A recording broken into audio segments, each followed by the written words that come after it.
You can live for a long time with the confidence that your life is flowing smoothly and calmly. The only problem in your life might be a slow iPhone. Indeed, a beautiful wife, 2 nice children, and only bright prospects for a happy old age ahead. But everything can change overnight. Suddenly you find yourself on the sidelines of life or walking in a completely different direction, surrounded by entirely different people.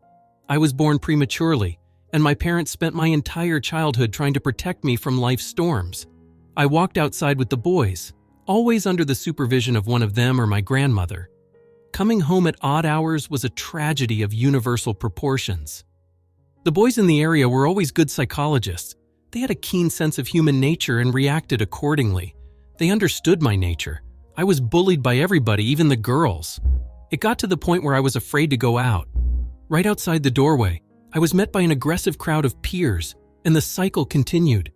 I am HeyElton, and I am a man shaped by life's trials, from childhood bullying to military service, navigating the complexities of love and trust. Educational work began, but it felt futile. I would come home covered in bruises, and my parents couldn't do anything about it. They tried to talk to the kids, but it only made things worse. You can't keep following a teenager around all the time, protecting him from adversity. It seemed that my hopeless childhood would never end, and my days would end under the skirting board. One day my mother's cousin Robbie came to visit us. He was finishing military school and was about to leave for the army. He immediately grasped my situation. It was winter, and hockey battles were going on in our yard. My place was outside the hockey box. Uncle Robbie had been observing my suffering for some time, and one night he came into my room. Human beings are predators. Among predators, there is only one right, the right of the strongest. You will be beaten all your life until you fight back and you shove your fear aside. Nothing will change. A man is all about honor. You don't have it now, but there's a chance to get it back. Don't be afraid of pain, blood, and snot. Gather your will into a fist and fight back with dignity. You may lose, but your honor will not suffer, Robbie said, stroking my head, lighting a cigarette, and then leaving the room. 2 days later, I was accepted into the hockey team. One of the boys fell ill, and I was assigned to replace him. During a game in a tense situation, accusations were thrown at me when a pass was missed. In the end, the unlucky player even punched me in the face. All the accumulated rage hit me at once. Without thinking twice, I struck back with my stick. The guy collapsed on the ice, bleeding from the bridge of his nose. From that moment on, everything changed. No one called me names or harassed me anymore. I was accepted into the pack like everyone else. I went to different sections in my childhood, learning a little music and playing hockey. Uncle Robbie was already in the army when he took me to the martial arts section during one of his visits. "You're unlikely to become a great athlete, but you'll learn to protect yourself and your girlfriend," he said. That was the last time I ever saw him. 6 months later, he was killed in one of the hotspots. My first irreplaceable loss. Classes in a section taught me self-control. I'm not just talking about the skills I learned. Strangely, I was making progress. I even competed in national competitions, but that wasn't my goal. I went to a technical university and 5 years later became a mechanical engineer. However, I never went into production. I was attracted to Army service. Robbie's stories did their job and changed my life. In my 3rd year at university, I met Emily, an ordinary girl from an ordinary family. A natural blonde with brown eyes, she was friends with my classmate by then and was going to marry him. There was not a spark between us, but lightning. She broke off the engagement with her boyfriend, despite the entreaties of her family and friends. 6 months later, we were married. A year later, twins were born, a boy and a girl, Robbie and Masha. I adapted quickly to the Army. I went to a lot of hotspots, even to Africa. I served as an instructor in an African country, training their soldiers in artillery. That's how I spent 6 months. One day, on my way back from training, I broke the main rule, not to drink water from local springs. As a result, I got hepatitis and was sent back to my home country for treatment. I was hospitalized for about a month. Hepatitis is a sticky thing. My liver was the first thing that got hurt. When I was discharged from the hospital, the doctor said I was lucky, but there could be problems in the future. He didn't specify. A year later, I was wounded rather seriously. Further service was out of the question. I retired from the reserve with the rank of captain and started adapting to civilian life. My wife was always there for me, Except for Africa, of course. She never left me for a single day and didn't go away like some wives to their mothers to take a break from their husbands. I always knew a loving woman was waiting for me at home, ready to watch my back. As a civilian, I looked around for a while and then opened a shop for repairing musical instruments and toys. It might not seem like much, but let me tell you, I had a waiting list. There are always many music lovers who want to fix their favorite instrument. New ones cost a lot of money, and repairs are relatively cheap. After 2 years, the shop turned into a company. In addition to repairs, we began making exclusive guitars and luxury toys. Emily worked as a doctor at the regional diagnostic center and also earned a lot of money. We had a large apartment in the city center inherited from my grandfather, as well as a spacious country house which we built ourselves. The children went to school, and everything was fine. Emily was one of those rare types of women who didn't age. On the contrary, she became even more beautiful by adulthood.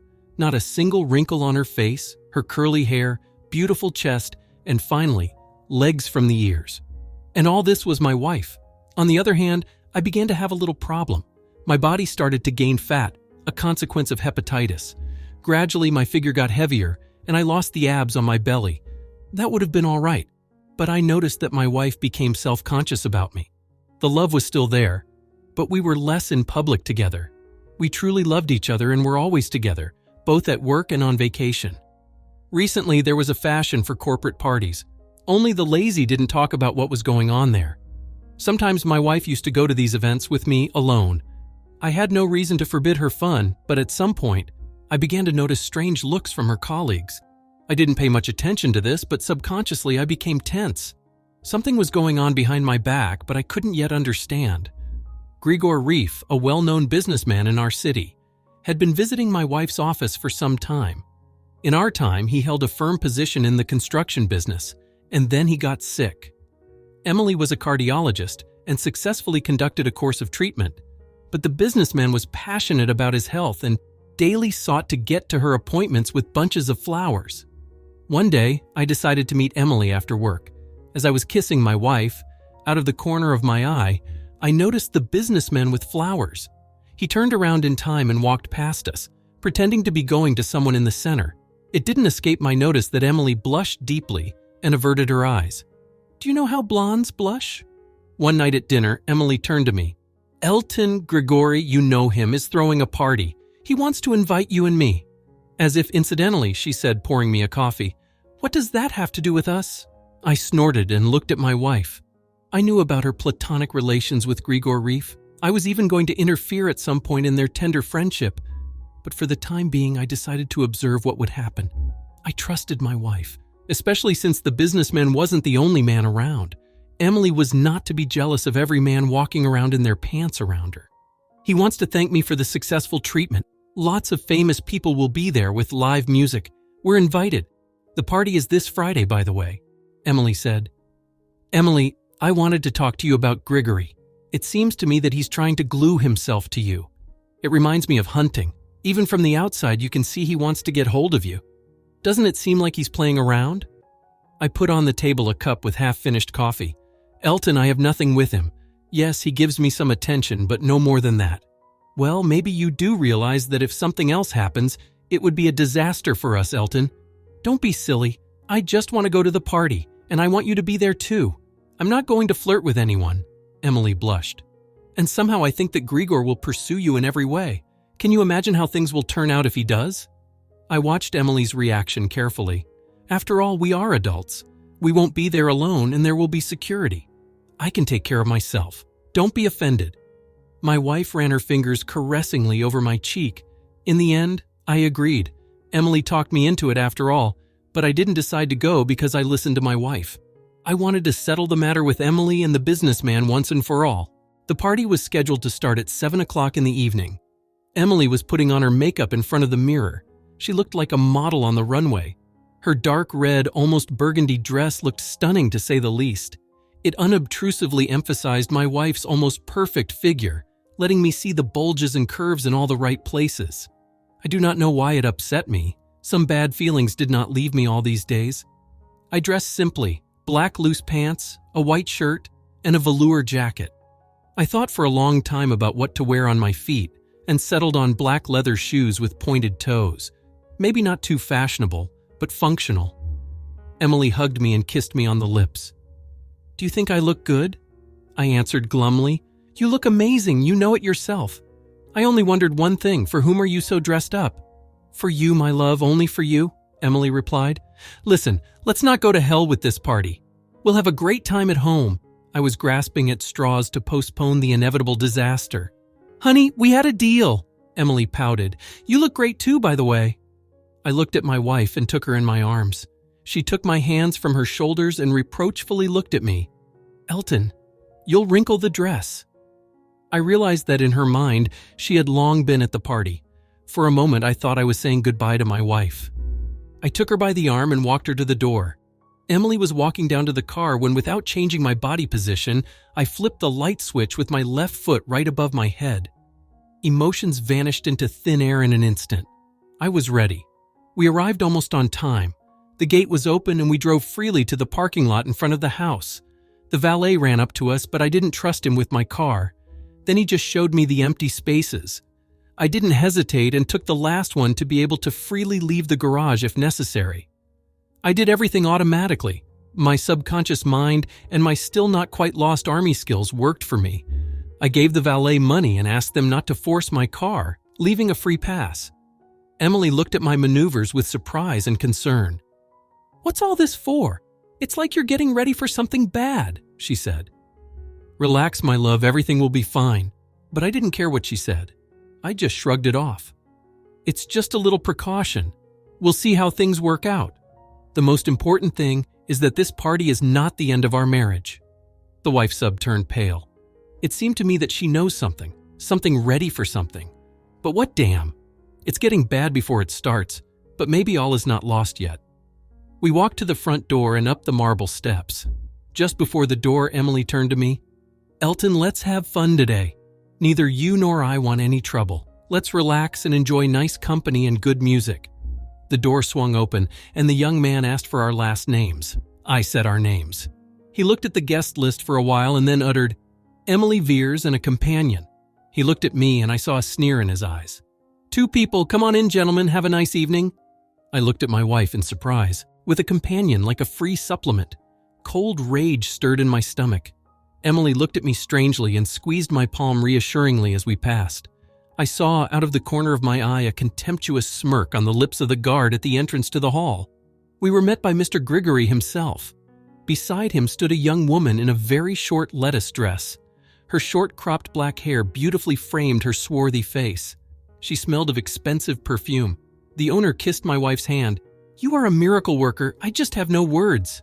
Then the businessman turned to me. "You're Elton? I've heard a lot about you. Nice to meet you. For you," he smiled at Emily, "I'm just Boris." He held out his hand for me to shake. I took it. He started to squeeze it. I responded, and, kind looking into his eyes, I could see that he was already in pain and was trying his best not to show it. Okay, that was enough for the first time. I unclenched my palm. There was a long pause, then just Boris smiled and said, "Come on in. Friends, make yourselves at home. Meet our other guests." He did not introduce his companion to us. A lot of people had already gathered. A few sportsmen and their wives, a couple of actors from the regional theater, and just a few nice-looking women. There was also someone from the mayor's office. I didn't know the rest, and to be honest, I didn't want to know them. I was worried about something else entirely. Emily kissed me on the cheek and ran to powder her nose. I wandered around trying to stay close to the buffet table. I grabbed a glass of soda and took a slow sip, looking around the room. Drinking this evening wasn't my plan. I saw Emily appear in the hall. Boris just walked up to her and took her by the elbow. Emily turned to him and smiled, then said something to him which made him shake his head uneasily. Grigor looked around, saw his companion, and waved her off. Someone put their hand on my shoulder. I turned around. It was the friend of the owner, with a cute smile looking at me. "My name is Ava. Bring me some champagne," she said. She was a beauty, not as beautiful as Emily, but still. I took a flute from the table and gave it to the girl. "You're amazing." Frankly, I was not up to flirting today, so I just blurted out the first thing that came to mind. It was bad timing when she came up to me. Wait, I remembered Boris waving at her. Okay, I get it. This girl seemed to be reserved for me so that I wouldn't get in the way. That night, we had a little talk with the girl. Nothing about just some nonsense. She was staring at me, keeping her gaze fixed on me, clearly letting me know she was willing to do more than just talk, pure lust. I continued to watch my wife over her shoulder. Emily and the host were dancing 2 quick dances, and then they went to the bar. Another unfamiliar couple approached. Emily was having a good time. She had completely forgotten that she had come here with her husband. "I see you can't take your eyes off your wife," Ava grinned. "Don't worry about her. She has a very busy evening ahead of her, and Boris won't let her get bored. Look at me. I am your consolation prize tonight." I wasn't surprised. I just looked at the woman with a cold, serpentine stare. She even shivered. She didn't seem to care about love. I figured it out, probably not tonight. She stepped away from me quickly and was out of sight. I glanced at Emily again. She was dancing enthusiastically with just Boris, a slow dance. The dance floor was almost empty, with only 2 couples on it. A small bandstand was occupied by musicians. An unfamiliar couple was making out. My wife and the businessman were doing it in a less obvious way. He whispered something in her ear, and she tried to get close to him. It was obvious that Emily was sinking more and more into love nirvana. Finally, she let Boris wrap his arms around her 5th place and pull her close. He kissed her openly without hiding. I could see Emily didn't know what she was doing. I knew it was time to intervene. I went out onto the dance floor. Out of the corner of my eye, I saw 2 intimidating-looking guards move away from the opposite wall. I patted the voluptuary on the shoulder. "A change of suitor," the master answered irritably, not letting my wife out of his embrace. "Piss off, you stooge. Emily is mine today. Uncle, you're not confused. She's my wife, so you get lost." Boris, holding Emily's hand, waved to his bulls. They slowly approached. "You set me up. We're going to leave now. If you stay here, there's no going back." Suddenly, it was easy for me. I no longer had any doubts about what would happen next. My rage had to be unleashed on someone. "Elton, my love, it's only one night after all. You wouldn't leave me because of one night?" Emily was almost crying. "You want to sleep with that man so badly that you're willing to give a damn about me?" I almost screamed. The music stopped, and my words rang out across the room. The owner could see I was furious. He realized it was time to quiet the stubborn stooge who didn't want to give up his wife to be slaughtered by the alpha male. He waved his hand carelessly in the direction of the bodyguards. "Elton, you could have had a great time with Ava, and so could I. I do not understand why you did not agree. You liked her, didn't you?"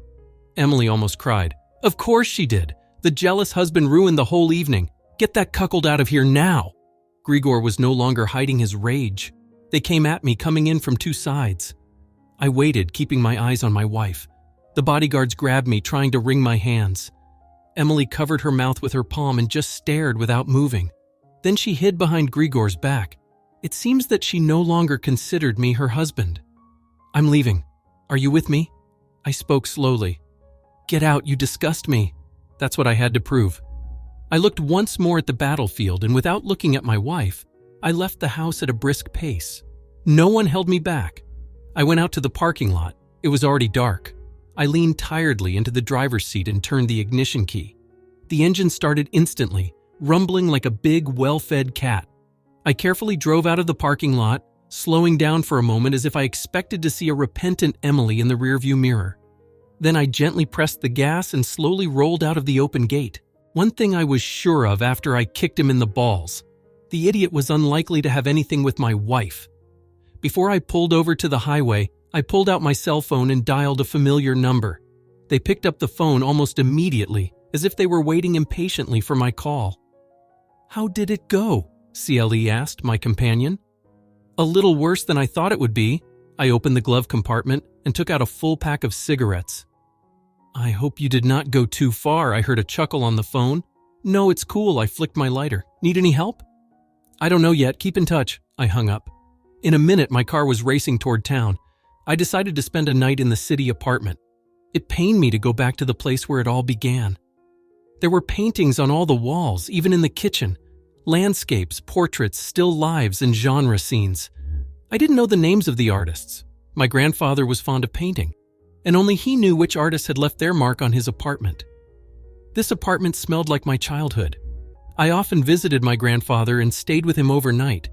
It smelled like cigars and the smoke from a lit fireplace. Here in the old house, I wanted to wait out sometime and reflect on what had happened. I lit the fireplace, even though it was early autumn and warm enough, but I wanted at least for a minute to bring back my childhood, to touch the time that had passed, to turn back the withered leaves.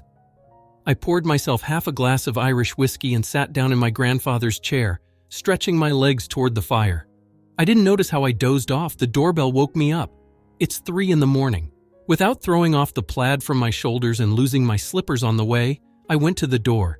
I opened it and saw Emily. I looked at her. She was staring at me, tears rolling from her inflamed eyes. She looked awful, no better than I did. "Elton, I knew you were here. In all my life, I had never screwed up so badly. I'm sorry. It won't happen again, never again. I don't want to lose you," she sobbed and put her head down. "We had nothing.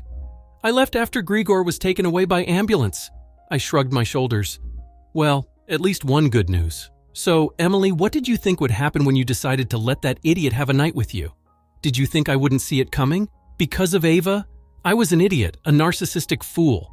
Tell me, did you and Grigor Reef set this whole thing up? Did you know beforehand what was going to happen at the party?" She looked down. "Not everything, only in general terms. He suggested that when we got there we might switch, but I thought I would say no and that would be the end of it," she said. "But you didn't say no, you said yes. I thought you were going to stay with Ava. I saw the way she looked at you. It was one night. What about after that? Did you think we would have gone on as before when I would have known that you were messing around with another man, when we both would have known about it? How could I trust you now?" We continued to stand in the entryway. I didn't invite her into the apartment. "I can understand why you thought Ava would come for me that night, but why did you think this creep would be better than me?" She was silent. She had no answers to my questions. "Emily, go away. Just go away. I don't have a wife anymore. You cynically betrayed me. There with your lover. He is not my lover. He is—" I did not let her finish. Closing the door silently, she stood on the landing for a while, and then I heard the clatter of her heels. A few minutes later, I heard the sound of a car pulling away. On Tuesday, an older, imposing man walked into my office. "Mr. Elton Vickers." He waggled his chin imposingly, scrutinizing me through his tinted glasses. "Yes, to whom do I have the honor?" I asked. "D. Brosy Aristar, Mr. Gore's lawyer." The man tilted his head. "Shall I sit down? To what do I owe the honor?" I took out a cigar and defiantly began to cut the tip. "Mr. Grigorie intends to sue you for financial compensation for the injuries you inflicted last Friday evening," he said. I wonder where Grigor found that creep. He should be a doorman in a brothel, not a lawyer. And what's stopping Mr. Grigorie from doing that? I lit a long match and began to smoke my cigar. "Before he puts you behind bars and destroys your business, Mr. Grigorie wants to make you an offer," he said. I was silent, concentrating, blowing rings of smoke. "Mr. Grigorie agrees to forget about the conflict if your wife spends this weekend with him at his estate." The lawyer blushed at such an offer. Even that jerk in a blue suit knew that no normal man would ever go for that. "And why did you come to me? Go to my ex-wife and make arrangements with her. After all, after the last party, it's her problem. It's not like your boss is asking me to spend the night with him." I clamped my cigar in my teeth and stood up, showing that we had nothing more to talk about. The lawyer silently left my office. I looked at myself in the mirror with a cigar in my teeth. Well, just like Schwarzenegger, only a little fat. I sat in silence for a while, then took out my cell phone. One day later, an old car stopped in front of Grigorie's businessman's mansion. 2 guys in orange uniforms walked to the gate. "Gas emergency. There's a big leak in your village. We're checking all the houses," said the guard to the taller one. The guard spoke on the phone for a while, then said, "Go ahead and open the gate." Accompanied by 2 muscle loaders, the gasmen went down to the basement of the gas boiler. One of the repairmen stuck his hand in his pocket and opened a small can. There was a noticeable odor of gas. "There seems to be a leak down here somewhere," said the tall man, setting his case on the floor. "You smell gas?" The gasman started looking at the meter. "And when did you change the pipes?" asked the small one. The guard shrugged his shoulders. "Okay, now we will close the valve and fix the leak. But we still need to change the communications. Tell the landlord it has to be done as quickly as possible." The little one started taking out his tools from his suitcase. The tall one, covering the pipe with his back, wrapped a small amount of special ignition cord around it and put a 3-hour pencil cap in it. Then he conscientiously wrapped the whole thing with tar tape. The little one rummaged around underneath, stealthily opening the valve. "Well, that's it. If anything, he didn't specify what. Call the alarm. The guys picked up the tool and briskly went to the exit. The guard closed the doors to the basement tightly. 3 hours later, there was an explosion from a gas leak in the basement that caused a fire. By the time rescuers arrived, the house had almost completely burned down. Fortunately, no one was killed. Several guards and the cook received minor burns. Mr. Grigorie had no time for erotic pleasures then. His warehouse of finished products caught fire. In addition to construction, Mr. Grigorie was also engaged in the manufacture of exclusive furniture by special order. Everything burnt, which was prepared for shipment to customers. The investigation concluded that the old wiring shorted out. To improve his nerves, businessman Grigorie urgently went abroad to Thailand for an erotic massage. But at the Bangkok airport, pills were found in his luggage. He was immediately taken to the detention center. He is now awaiting trial. How this will turn out for him remains to be seen. I live alone in my apartment. Emily won't give up trying to make peace with me, but I can't forgive her. I still have her words in my ears. Get out! You disgust me. Oh, and one more thing. I transferred some money to the account of the Wild Geese Special Forces Veterans Club, of which I have been a regular member for almost 10 years. But nobody knows about it. And you don't tell anyone. What do you think of our story today? I thought it was quite exciting. I like the interesting plot twists in the story. What's your opinion? Write in the comments. See you in the next videos. Thanks for watching. How did you find the story? Let me know in the comments below. Don't forget to like this video and subscribe to our channel for more awesome stories like this. Your feedback and support mean a lot.